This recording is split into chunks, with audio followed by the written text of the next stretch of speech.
Every crash feels new when you're living through it. The faces are different. The technology is different. But the story never changes. 1929, 1930, 1931. Three numbers. Three collapses. One pattern. It's the same silent rhythm that turns panic into profit, a cycle that the few understand and the many never see coming. 4 stages repeating for a century. Stage 1, exit early. Stage 2, buy insurance. Stage 3, short the weak. Stage 4, buy the ashes. This isn't conspiracy. It's the blueprint of modern finance, a design that rewards patience, punishes emotion, and feeds on repetition. In 1929, Joseph Kennedy made his fortune not by luck, but by timing. He sold when the world was celebrating, when taxi drivers and shoeshine boys were giving stock tips. He knew that when everyone's an expert, the top is already in. In 2008, Michael Burry and John Paulson played the same tune in a new key. They saw through the illusion of endless housing growth, bought insurance on the collapse, and turned disaster into billions. And now in 2025, the stage lights are on again. The actors have changed Buffett, Bezos, Zuckerberg, but the script is the same. The richest investors on earth are liquidating their positions, while the public is still buying every dip. The headlines call it rotation. They call it profit-taking.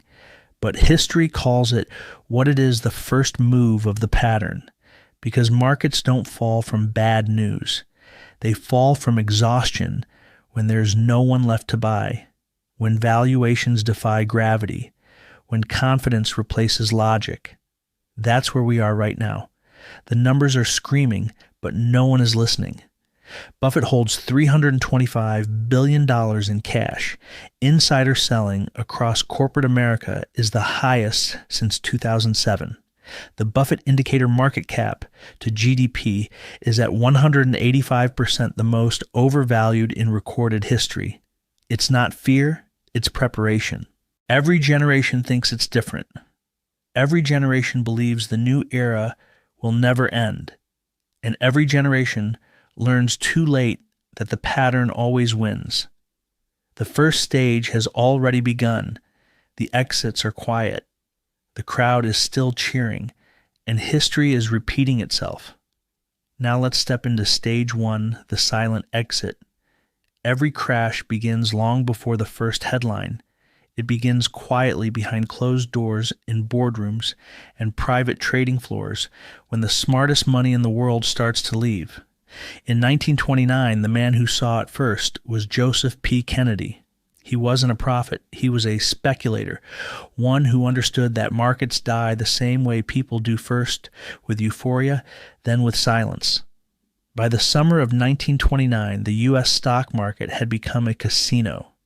Margin debt exploded. Investors were borrowing 90% of their positions to buy more stocks. It was a pyramid of leverage standing on greed, and Kennedy could feel the air getting thin. He began to sell quietly, methodically. One story says a shoeshine boy offered him stock tips, and that's when he knew it was over. But the truth runs deeper. Kennedy understood forced liquidation, that a mere 10% drop would erase investors who were 10x leveraged. When they fell, they'd have to sell, forcing others to sell too, a domino effect of panic. So he left early. And when the crash came 7 weeks later, Kennedy wasn't a victim. He was a buyer funded by the profits from his exit. Fast forward to 2008, another mania, this time in housing. Subprime loans, mortgage bonds, and infinite optimism. Michael Burry saw it coming in 2005. He looked at the data and found lies, fake incomes, teaser loans, unpayable debt wrapped in now AAA labels. He didn't know when the collapse would come. He only knew it was inevitable, so he exited the consensus and positioned for disaster 2 years early. His investors called him insane. Then the world collapsed exactly as he predicted. And now, 2025. The same pattern.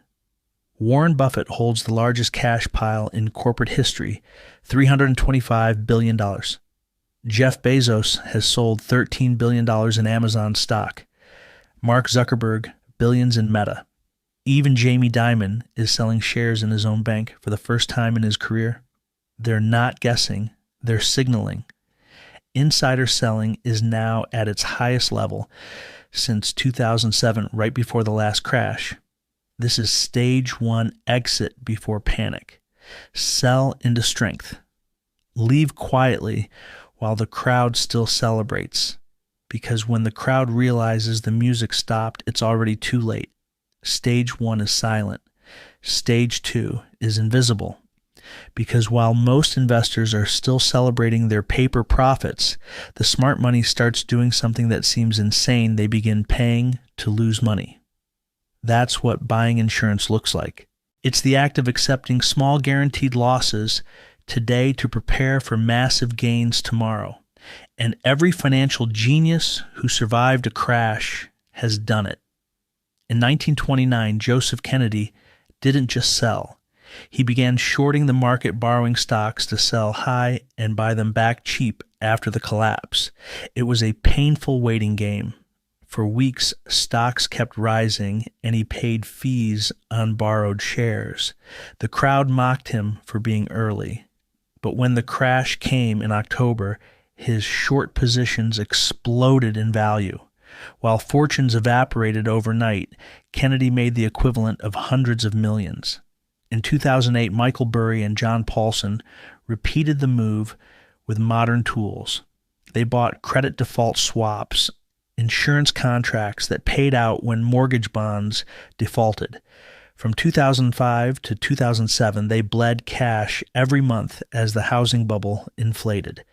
Their investors screamed. They wanted out, but Burry refused. He knew the premiums were small compared to the coming payout. Then it happened. Subprime defaults. Bear Stearns collapsed. Lehman Brothers vanished. Burry and Paulson's funds made billions. Their insurance paid off exactly as designed. And today in 2025, stage two is repeating itself. The instruments are different, but the strategy is identical. Hedge funds are loading up on put options, VIX calls, and credit default swaps on commercial real estate and regional banks. The put-to-call ratio has remained above 1.0 for months, a rare signal of institutional hedging. VIX options bets on volatility are being bought in massive blocks expiring in late 2025. They only pay if the market collapses. Someone is paying millions in premiums. And to wait, because the pros know what the public doesn't. Insurance isn't bought after the fire. It's bought while everyone insists the house is indestructible. The smart money is already insured. The crowd, as always, is still dancing on dry kindling. If stage one is about leaving quietly and stage two is about preparing in secret, then stage three is the moment when the smart money takes aim, not at the market in general, but at its weakest arteries. This is where fortunes are made. In 1929, Joseph Kennedy didn't just bet against the market. He targeted the most over-leveraged stocks companies propped up by borrowed money and blind faith. When the panic began, those names fell first and fastest. Kennedy's short positions hit like precision artillery. By the time the dust settled, while 89% of Wall Street was wiped out, Kennedy was richer than ever. In 2008, the same pattern repeated with surgical accuracy. John Paulson didn't short everything. He shorted the worst mortgage bonds, specific tranches of subprime loans from Florida, Arizona, and Nevada. Loans with teaser rates that would explode in 2007. Borrowers who lied about income who couldn't afford payments once they reset. He studied the data, found the weakest link, and bet the house. When the defaults hit, those bonds went to zero. Paulson's fund made $15 billion in profit, the single largest trade in Wall Street history. Now in 2025, the weak links are hiding in plain sight. Commercial real estate and regional banks. Two sectors built on old assumptions, cheap money, full offices, endless growth. none of which are true anymore. Office towers in major cities sit 40-50% vacant. Companies that once leased 5 floors now lease 2. The loans on those buildings taken out at 3% interest must soon be refinanced at 8%. The math doesn't work. Over $2 trillion in commercial mortgages come due between 2025 and 2026. Defaults are inevitable. Who holds that debt? Regional banks. Not JP Morgan or Goldman, they're too big to drown.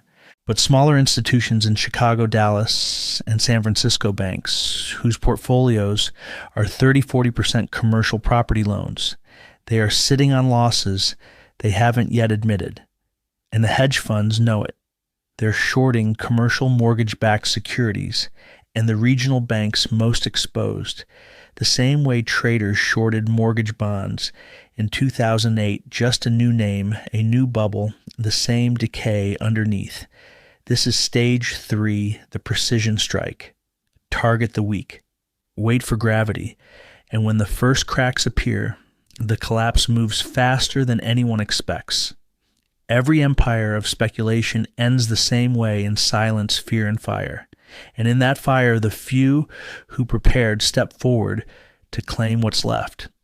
That is stage 4, the phase that separates survivors from legends. It's not about prediction anymore. It's about courage. In 1929, the panic burned for nearly 3 years. From its peak at 381, the Dow collapsed to 41 by 1932, an 89% loss. Factories closed, fortunes vanished, and unemployment climbed past 25%.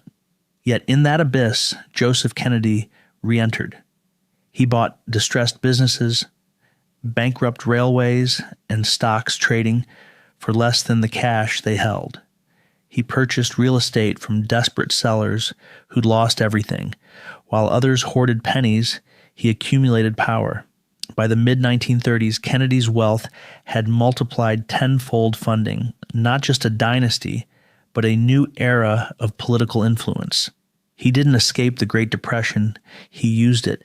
In 2008, the collapse was faster, but just as savage. The S&P 500 fell 57%. Fear was absolute.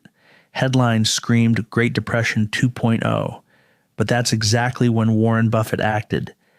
In September 2008, as Lehman Brothers imploded and the world thought the financial system was finished, Buffett wired $5 billion to Goldman Sachs. He received preferred shares paying 10% interest and warrants to buy common stock at half price. When markets recovered, those warrants were worth billions. He made similar deals with Bank of America and General Electric, each struck at the height of panic. Buffett's principle was simple: be fearful when others are greedy, and greedy when others are fearful. And in 2020, when the pandemic froze the world, Bill Ackman did it in real time. He made $2.6 billion in March betting on collapse, then within days used that money to buy stocks like Starbucks, Hilton, and Lowe's while they were still burning. 3 months later, markets rebounded violently. Ackman doubled again. Stage 4, perfection. Now in 2025, the stage is being set once more. The dry powder is already waiting. Buffett's $325 billion in cash, Blackstone, Apollo, and Carlyle with record private equity reserves, sovereign wealth funds quietly positioning for liquidation events. When the crash hits, when commercial real estate defaults cascade, when regional banks fail, when the crowd screams the end, these players will buy everything. Not at discounts, at giveaways. Because panic is the only time power changes hands. And stage 4 isn't about timing the bottom. It's about being ready when the fire clears.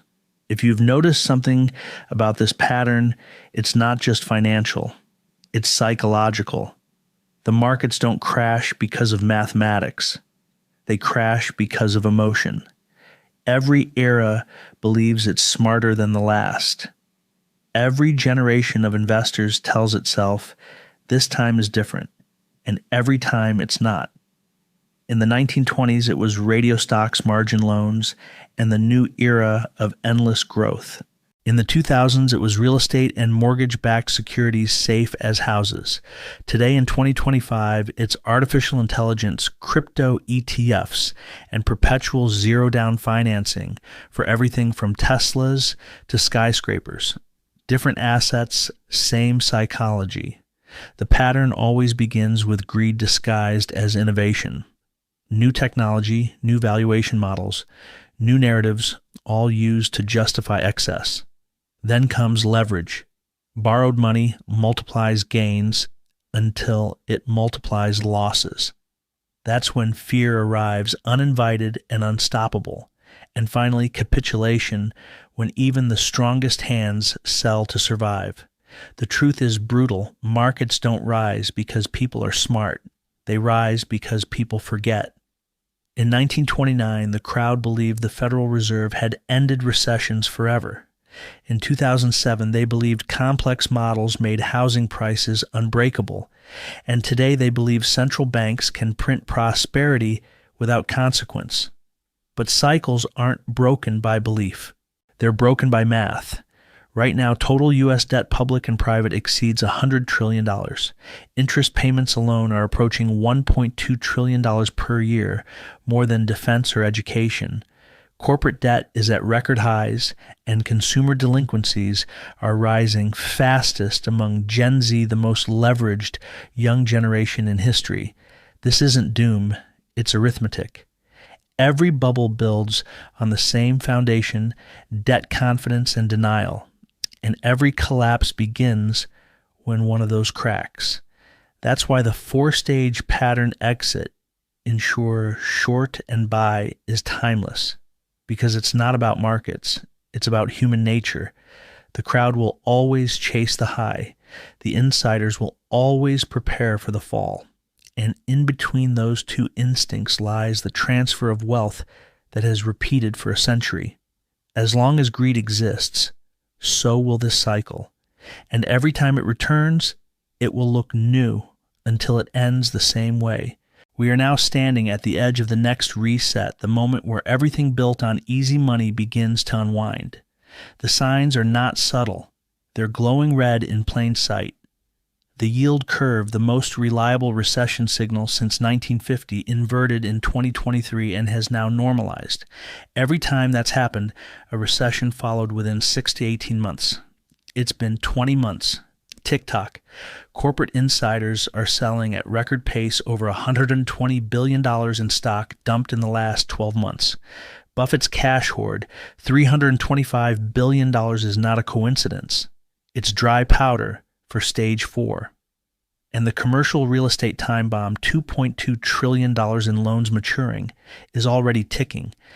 Every data point is whispering the same thing: the pattern is in motion. But here's the uncomfortable truth: most people won't prepare.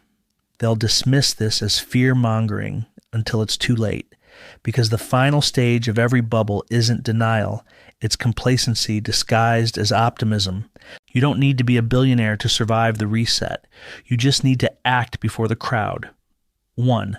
Hold liquidity, not zero-yield cash under the mattress, but short-term treasuries, money markets, instruments that can move instantly when opportunity strikes. In every collapse, cash isn't trash, it's oxygen. 2. Reduce leverage. Debt is fuel on the way up and fire on the way down. The less you owe, the longer you can breathe. 3. Buy real assets when the dust settles. Land, businesses, commodities, things that produce value regardless of currency fluctuations. Every great fortune of the last century was built by those who bought real things when paper wealth burned. 4. Watch the fear index. When the headlines say Great Depression 2.0, when CNBC panels panic, when everyone swears capitalism is finished, that's your signal. That's when you buy. Not before, not after. At the bottom of despair. Because the reset is not the end of the system. It's the cleansing of it. The crash transfers wealth, not destroys it, from those who panic to those who prepare. And when the dust finally settles, when stage 4 begins, and the smart money returns to the ashes, the question won't be, did you see it coming? It will be, were you ready to act when it did? The pattern has spoken for a century. It's speaking again in 2025. And if history holds the greatest collapse and the greatest opportunity of our lifetime are about to arrive together.